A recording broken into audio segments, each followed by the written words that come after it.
From now on, I'm quoting an open letter from God.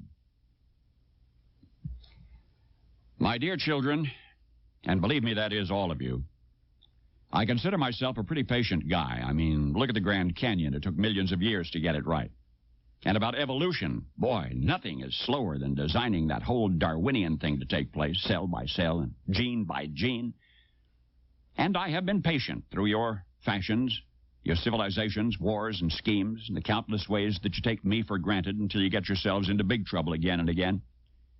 I want to let you know about some of the things that started ticking me off. First of all, your religious rivalries are driving me up a wall. Enough already. Let's get one thing straight. These are your religions, not mine. I'm the whole enchilada. I'm beyond them all.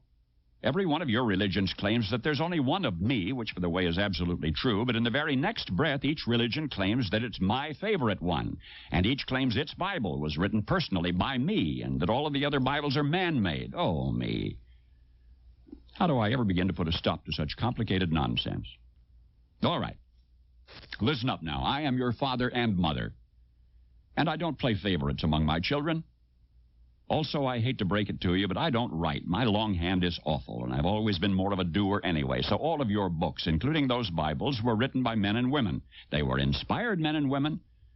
They were remarkable people, but they also made mistakes here and there, and I made sure of that so that you would never trust a written word rather than your own living heart. You see, one human being, to me, even a bum on the street, is worth more than all of the holy books in the world. That's just the kind of a guy I am. My spirit is not an historical thing. It's alive, right now, as fresh as your next breath. Holy books and religious rites are sacred and powerful, but they are not more so than the least of you.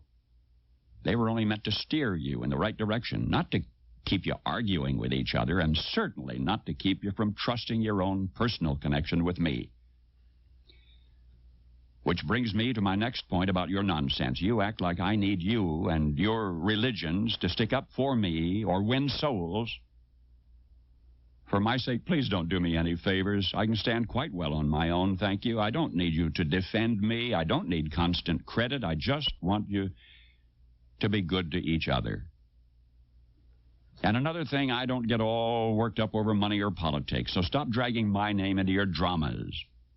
For example, I swear to me that I never threatened Oral Roberts. I never rode in any of Rajneesh's Rolls Royces, and I never told Pat Robertson to run for president. And I have never, ever had a conversation with Jim Baker or Jerry Falwell or Jimmy Swaggart.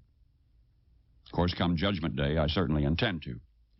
Now, the thing is, I want you to stop thinking of religion as some sort of a loyalty pledge to me. The true purpose of your religions is so that you can become more aware of me, not the other way around. Believe me, I know you already. I know what's in each of your hearts. And I love you anyway, with no strings attached. So lighten up and enjoy me. That's what religion's best for. What you seem to forget is how mysterious I am. You look at the petty differences in your scriptures and you say, well, if this is the truth, then that can't be. But instead of trying to figure out my paradoxes and unfathomable nature, which, by the way, you never will, why not open your hearts to the simple common threads of every religion? You know what I'm talking about. Play nice with each other. Love and respect everyone. Be kind. Even when life is scary or confusing, take courage and be of good cheer, for I'm always with you. And learn how to be quiet so that you can hear my still small voice. I don't like to shout. Leave the world a better place by living your life with dignity and gracefulness. For you are my own child. Hold back nothing from life. For the parts of you that can die surely will, and the parts that can't won't. So don't worry. Be happy. I stole that last line from Bobby McFerrin, but who gave it to him in the first place? Simple stuff now. Why do you keep making it so complicated? It's like you're always looking for an excuse to be upset. And I am very tired of your main excuse. Do you think I care whether you call me God or Yahweh or Jehovah, Allah, Wakatonka, Brahma, Father, Mother, even the void of Nirvana? Do you think I care which of my special children you feel closest to? Jesus, Mary, Buddha, Krishna, Muhammad, or any of the others? You can call me and my special ones any name you choose, if only you will go about my business of loving one another as I love you. How can you keep neglecting something so simple? No, I am not telling you to abandon your religions. Enjoy your religions. Honor them. Learn from them, just as you should enjoy, honor, and learn from your parents. But do you walk around telling everyone that your parents are better than theirs?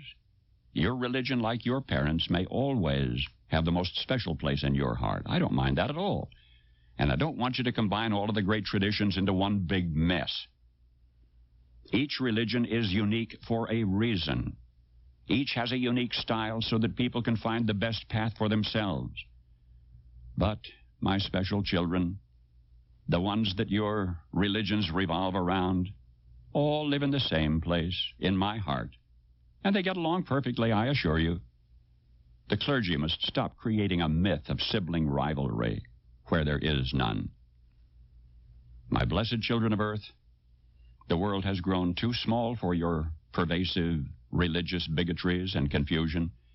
The whole planet is now connected by air travel, satellite dishes, telephones, fax machines, rock concerts, diseases, and mutual needs and concerns. Get with the program.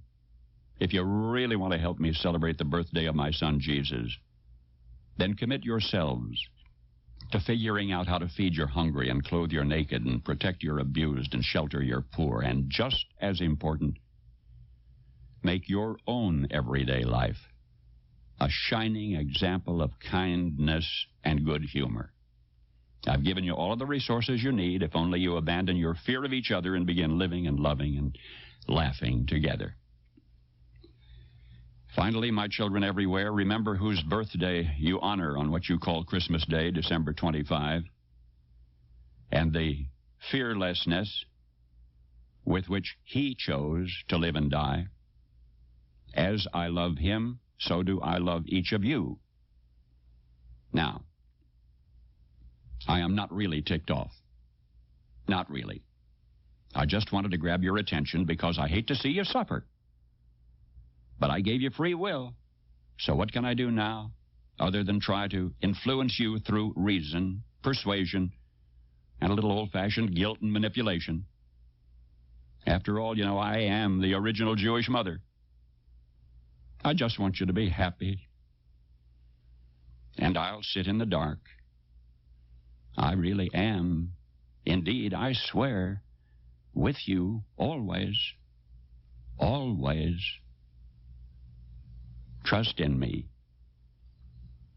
Your one and only God.